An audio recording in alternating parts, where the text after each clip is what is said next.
4 minutes before we're going to get started, so I highly recommend refueling with donuts and coffee, and we'll get started here in just a minute.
Again, as it says here, we're going to be live streaming and recording, so you can go back and watch this later if you so desire.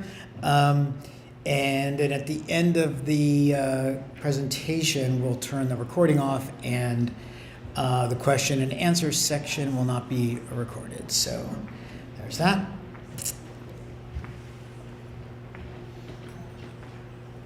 Okay, are we good to go? Okay.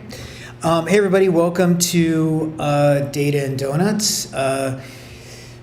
Once again, our monthly speaker series that brings together the doers and thinkers in civic technology here in Los Angeles. We appreciate your attendance, both in person and for those of you who are joining us on the live stream, thank you very much.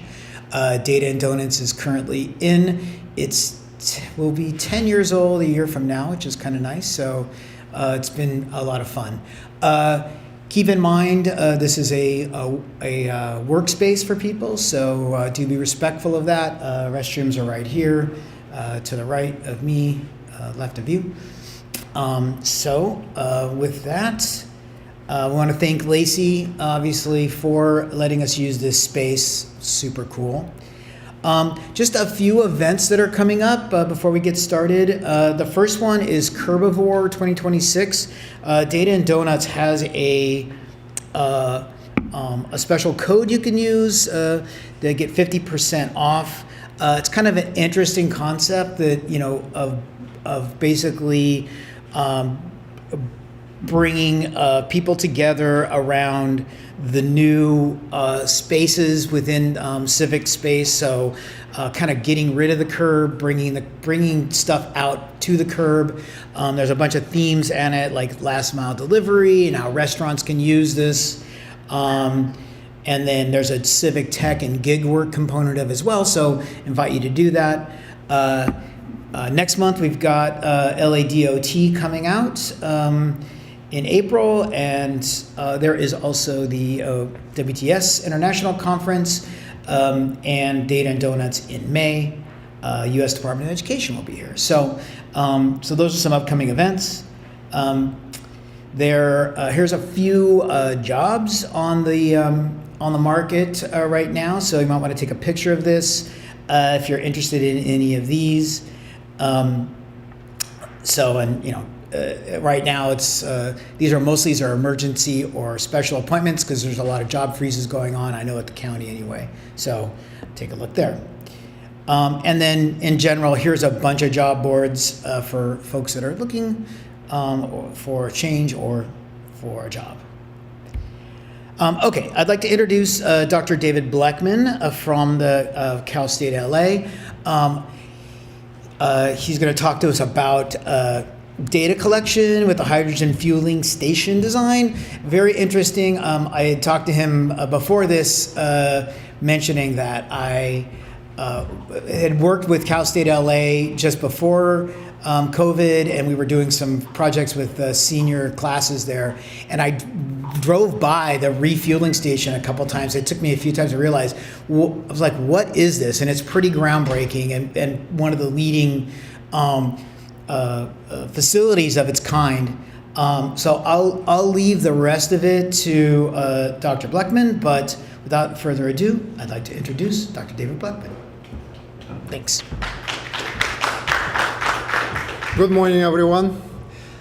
I'm David Blekhman, and thank you very much for the introduction. And big thank you for inviting me. Big thanks to Data and Donuts, Data plus Donuts. We have to stay with math and science here, so it's plus donuts. And also Lacey. Lacey is a wonderful facility here. I started coming here as soon as it was built.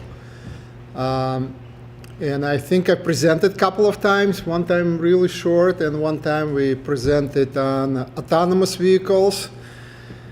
Tell the truth, I really want to use our campus for shuttle demonstrations. So it would be really cool to do some autonomous vehicles. But today we are talking about hydrogen. And hydrogen has become a really big topic.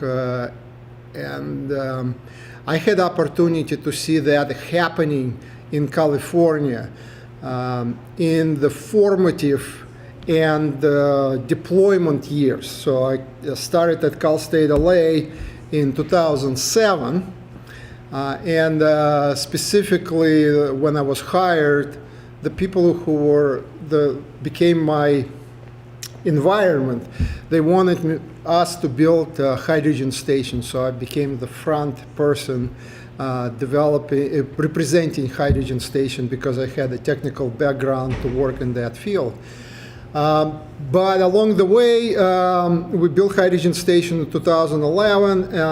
I also inherited kind of a sustainability field when nobody else was doing it at the time at the university. And so I was able to build our solar system on the engineering building.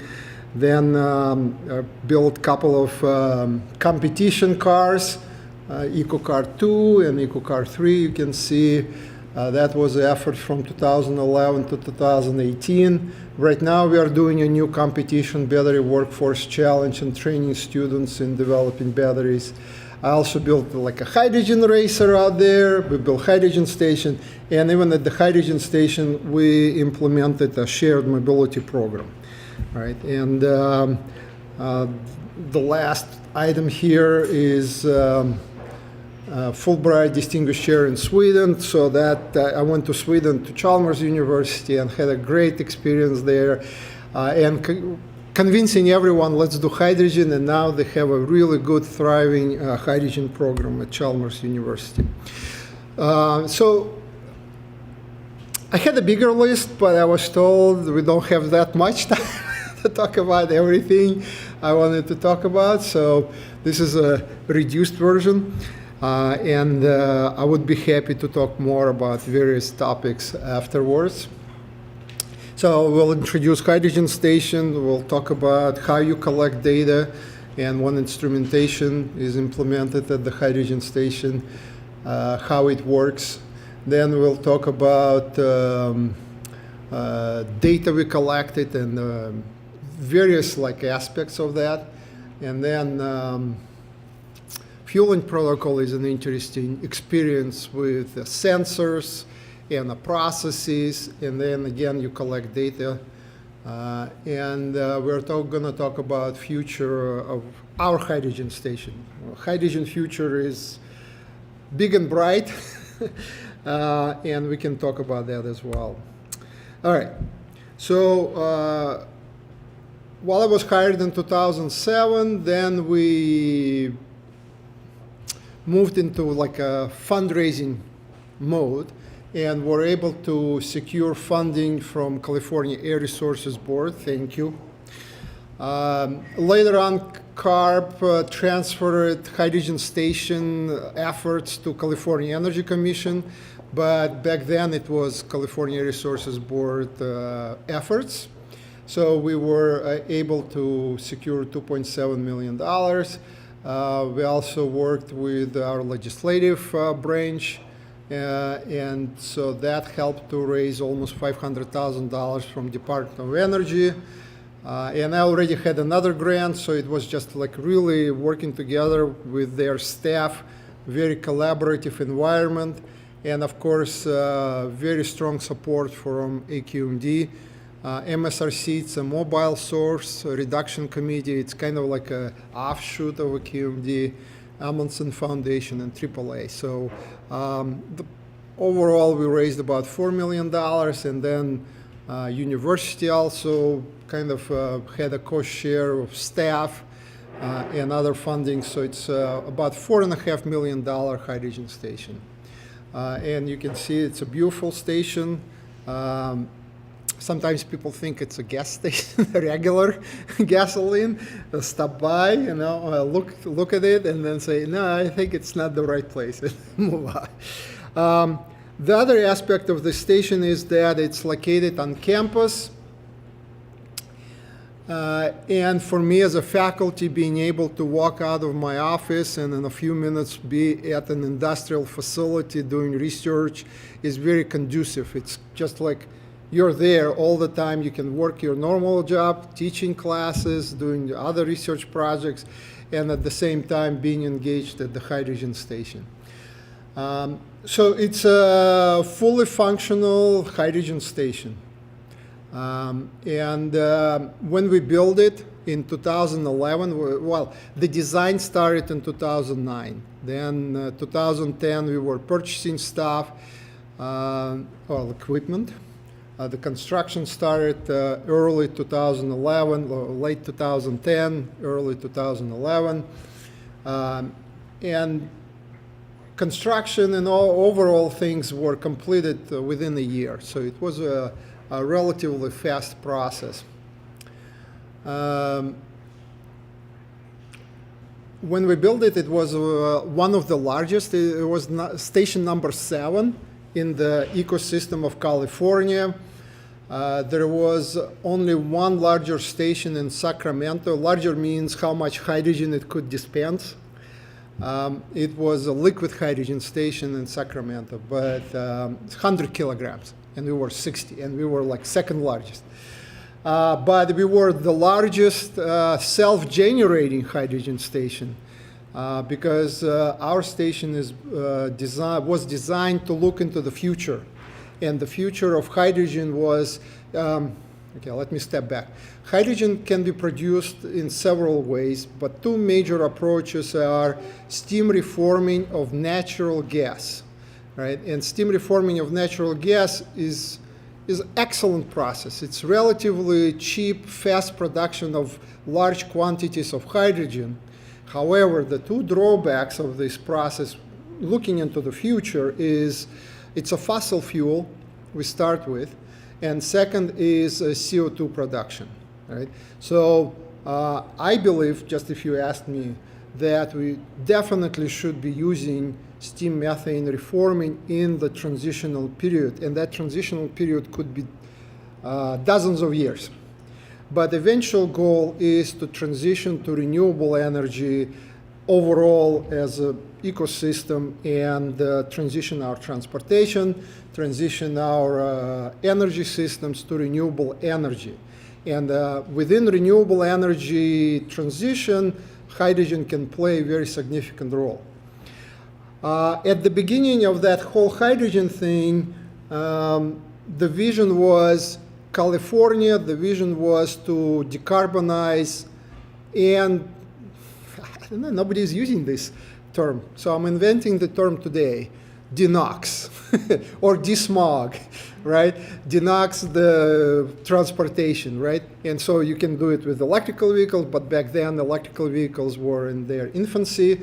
And so then the approach was to use hydrogen vehicles that could be refueled very fast and could travel long distance. So the focus was on transportation, right? And now we have a whole renewable energy opening completely different scope for hydrogen. But when we designed the station, our goal was to see it as a renewable energy production of hydrogen with electrolysis. And therefore, we build it with electrolyzer, right? Now, so what you see here is actually electrolyzer is the next slide. So on this slide, it's to my back, right? So you see, you would see storage tanks. When hydrogen is produced, that compressor in the middle will compress hydrogen into the storage at 400 bar. And then we have blue compressors right there. Then they will be pumping hydrogen into the vehicles up to 700 bar, right? And then there is a quantum chiller there. There is nothing quantum. Quantum was the company that built it for us. But chiller is one of the traditional technologies. And we were operating at minus 20 degrees Celsius, and all other stations at minus 40, but it's just different settings. Ours was at minus 20 degrees Celsius. So hydrogen needs to be chilled before it transferred to the vehicle, so we can do it faster fills. All right, so the cooler, the colder hydrogen is, the faster you can pump hydrogen into the tanks. And also, I just love that picture with a colleague of mine, Michael Drake, who was our operation manager at the hydrogen station. I just love that picture with the kids. But I'll take a full credit. You can see there is a walkway behind. And so if you would like your organization to come for a tour, you're absolutely welcome, because we have a public tour space. And when we designed, that's something I insisted in the design, because when you build facility, you optimize between turning radiuses of the buses you want to come to the hydrogen station, the access to the equipment you want to service, right, and the space, right? So you're like optimizing all in between. And so I insisted that we have a walkway, and the walkway needs to be ADA compliant. So all of these things are just a plain little game here, but I got it, and it served us so well because we always could claim public education and access for kids and students, and we love doing these tours ourselves, and also our funders, when we do grant, also love our outreach and ability to educate about hydrogen. Not only at the pump, but also to demonstrate what the technologies that requires. Typical fueling is about 3 to 4, maybe 4.5 kilograms per vehicle. And so with the capacity of 60 kilograms, it's usually 15 to 20 vehicles per day, which when we built, there was just like couple of hundred vehicles in California, so we would see at best 1 or 2 vehicles per day. So that remained for a long time like that, right? So, but then we became the smallest hydrogen station in California. All right, so, and to close that topic, we have slightly over 50 hydrogen stations right now for light-duty vehicles operating in California. Where in Korea, I think it's 230, right? So if you compare small country Korea to California, relatively comparable. We fell behind. So California is way behind the trends that have taken place. After 2018, there was a rapid deployment of hydrogen stations in Japan, Korea, Germany, some other countries in Europe, Scandinavia. But California is moving relatively slow. Our electrolyzer was built in Belgium by company Hydrogenics, which was later acquired by Cummins. And now Cummins has a hydrogen sub business, which is called Accelera. So that includes fuel cell production and electrolyzer production. And also Cummins produces hydrogen-compatible combustion engines. So our electrolyzer is alkaline-based. There are two technologies, main technologies for electrolysis. One is proton exchange membrane electrolyzers, PEM, and the other one is alkaline. Alkaline is the oldest, reliable, and 90% of produced electrolyzers in the world are alkaline, and maybe even less than 10% are PEM. But there are significant efforts in Europe to transition to PEM, although it's not particularly necessary. The major claim is, we are slightly more efficient than alkaline. Costs are very similar, but alkaline is just easier to produce. It doesn't require precious metals to be involved, so platinum is not involved, ruthenium is not involved, rhodium, nothing of that nature of fancy. Iridium is not involved, nothing fancy in alkaline, so it's easy to build, easy to operate. The claim for PEM, we can follow the load if you have a renewable wind power that is so much intermittent, you can readjust PEM, but it's not really good anyway. In reality, you buffer it with batteries and it will work beautifully. So our electrolyzer is grid, but we always bought credits. And then we also now have a 1 megawatt system on campus, solar, that produces sufficient electricity to support that electrolyzer. And once again, so those are the stacks on the right. So it's 2 stacks, 30 kilograms per day each. And to the left of the stacks is a dryer. When you produce hydrogen, there is a little bit of moisture vapor kind of left in the hydrogen, and you don't want that to be in the rest of your system, water condensating, collecting somewhere. So it's much better to dry it, and also you get higher purity. And then this is like a control, one of the control screens for electrolyzer. You can see the health and things happening and working at the electrolyzer. So that's one of the places where we collected data in the production. All right. And that's the 1 megawatt solar on campus that we utilize. We just built in 2020 as a part of the parking structure. Brand new parking structure was designed to support the extra weight of solar.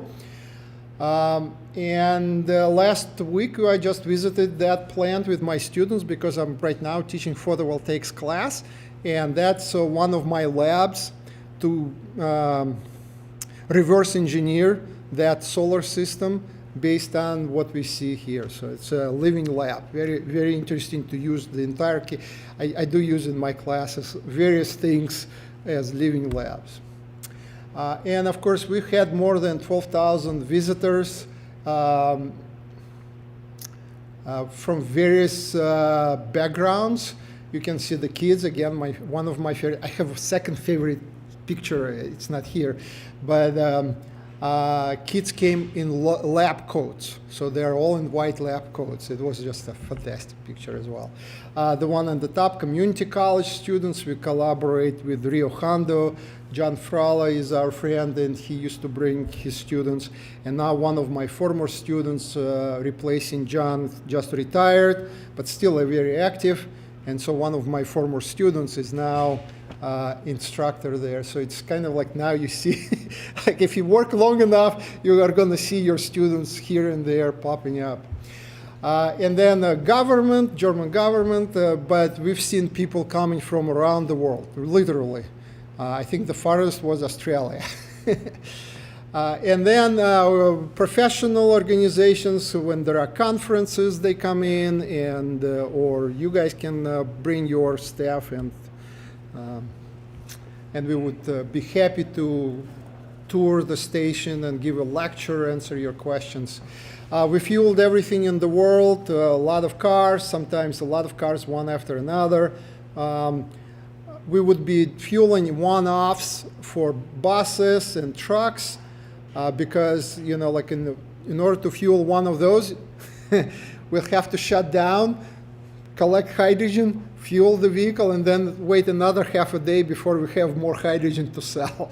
And it's one of the plans to upgrade the capacity of the station moving forward.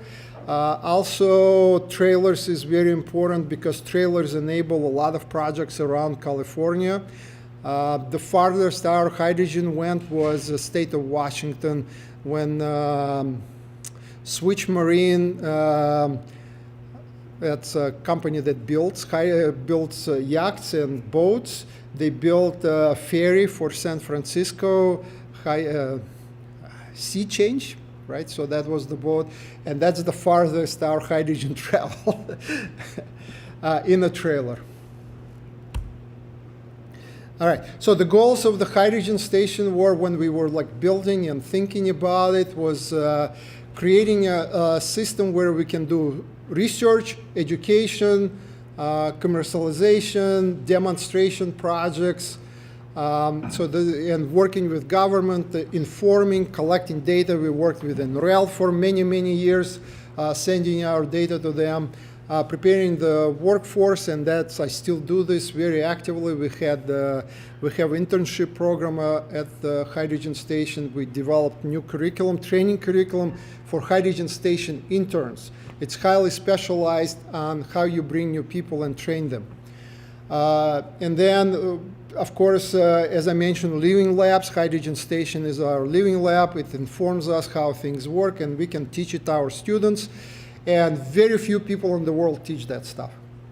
And then inspire and support sustainability activities on campus and beyond, because you know, I'm in that world of clean transportation and clean energy. I really enjoy working in that field. My curriculum is all about, and research as well. So when we built the hydrogen station, here, just an example. Actually, there is a purchasing list of all the sensors, the temperature thermocouples, the pressure transmitters, everything in the world. There is a huge list of different instrumentation. And the other thing I insisted and requested was power collection. And so we collected data on all of the process equipment in the station, so that we know the power consumption. And that's the main meter. Those are very early shots, but basically we were able to collect power consumption of the station as well. There are multiple control screens for the station. Was designed. We worked with very talented engineer out of Chicago, as a matter of fact. And so that's what we designed. And then when we instrumented the power meters, when the station runs, you can get all of those, you know, data points. I have other screenshots. Maybe I need to update. And the other thing, and so all of this information was collected and stored in Microsoft database. And then there was a function to create reporting. And the reports are looking like this. Uh-oh. I think I moved some things around. But anyway, this one has about 15 tabs of different data that we collected. So you see just a limited list. in this file, and we call it NREL file because NREL asked us to collect certain data. And we uploaded those files to NREL. There was, as I mentioned, there was a number of hydrogen stations in California that were providing similar reporting. But basically, you have a lot of data collected from each piece of equipment and sales, number of vehicles fueled, the condition of the storage. So that was a trove of interesting information that we used in our reporting. So it's kind of like a main database you start with, and then you can extract data for various reports. Another benefit of being a trailblazer, and very few universities with a hydrogen station, and probably we were for a while the only university with a hydrogen fully functional, fully built with the electrolyzer. That's very unique to the world, globally. And so 1 year I received an email from Italy, and they asked to host a student. We've been hosting students before, but that was a very interesting relationship with Dr. Fra Giacomo, University of Calabria, and she sent us a very talented student, Matteo Genovese. And then there was another student, and last year we had another student. And so this data, as we discussed, or we are going to be discussing, I work closely with Matteo in figuring out various needs of knowledge in hydrogen space or hydrogen refueling station space. And that's the publications we created over the years. And so I'm going to introduce some of them as we go along. So this one was very unique. It was not done with Matteo's help. I had a very talented high school student who just asked me 1 year, can I have an internship at the hydrogen station? Amy Tam. So now she already graduated, but she wasn't our student. She went to Pomona colleges for her engineering. And what I asked her to do is to take the data from our NREL files, and NREL file had a section dedicated to failures, keeping a record of what is failing, because NREL was very much interested in reliability of equipment. And so we created this data. What is failing first? So those are teething problems. So what you see in red, those are more like a teething problems. And then yellow, it's like you're starting to operate, you're finding some issues you still need to be fixing, something started failing. Dispenser gave us a lot of grief with the leaking valves until we figure out how to fix it, right? You can see in the dispenser right there on the very top, right? So going down our failures there, because we figure out what we need to do, how we can prevent it, and what the issues were. Where electrolyzers started accumulating some issues, and some of that was related to water purity, and we figured out how to control water purity and fixed a few things that were failing. And once you bring in something good, then it stops to be a problem. And then if you look at the chiller number 1, right, you can see at first it was okay, there was some other issues, like you fix it. And then we have a lot of green, you see tall green thingy happening, a lot of failures, because the pump, chiller circulation pump failed. And we started replacing it with the cheap Chinese pumps. And they were failing, like they would work for 3 months and then fail again. Until someone installed buy German pump. and then it worked for years. So it's kind of like what should, sometimes it's worth to invest a little bit more. So that's how you learn from this, for example.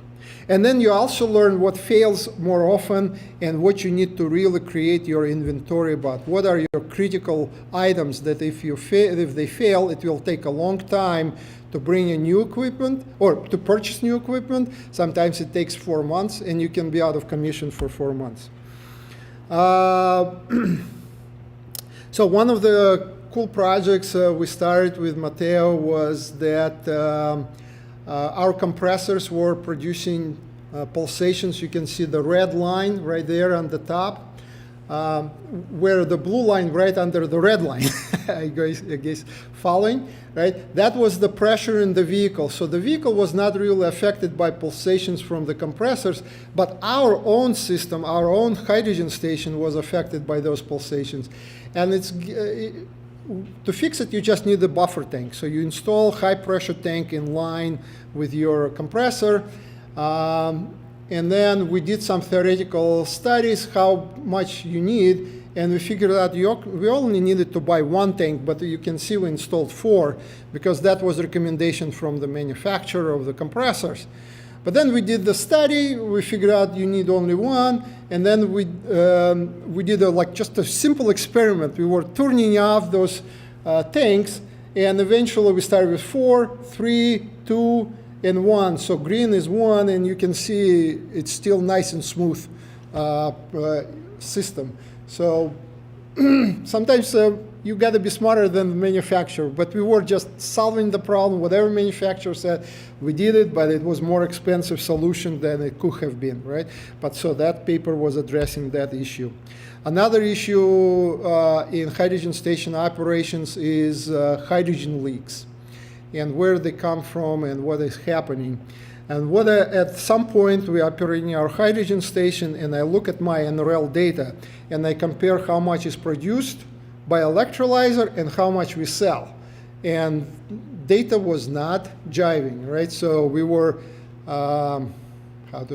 selling far less than we were making. And I'm like, what's going on?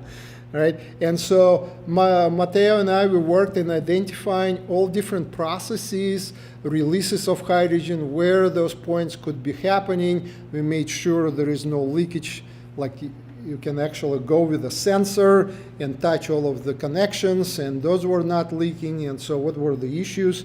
So we did that systematic study, and we published. And so it's a little bit, might be confusing, but let me explain. So you can see the 3 bars. Well, let's say just January, right? So this is a hydrogen produced, the black bar. Then light gray is how much we sold, right? And then another medium gray next to it is the percentage. The percentage is on the right, right? So what is the discrepancy? So discrepancy was about 20%. And then in June, or no, July, you can see the discrepancy was almost 60%. What was kind of, happening there, big losses. And so we did a systematic study, and after we accounted for all things that could be happening at the station, and we readjusted back, that is on the right. So the dark black is the discrepancy you start with just purely between produced and dispensed. But then we were accounting for the waste hydrogen station operations, the venting processes, the repairs sometimes, right? And for majority of that, we found that the losses are around 10%, right? So we were able to, at least mentally, be happier than before, right?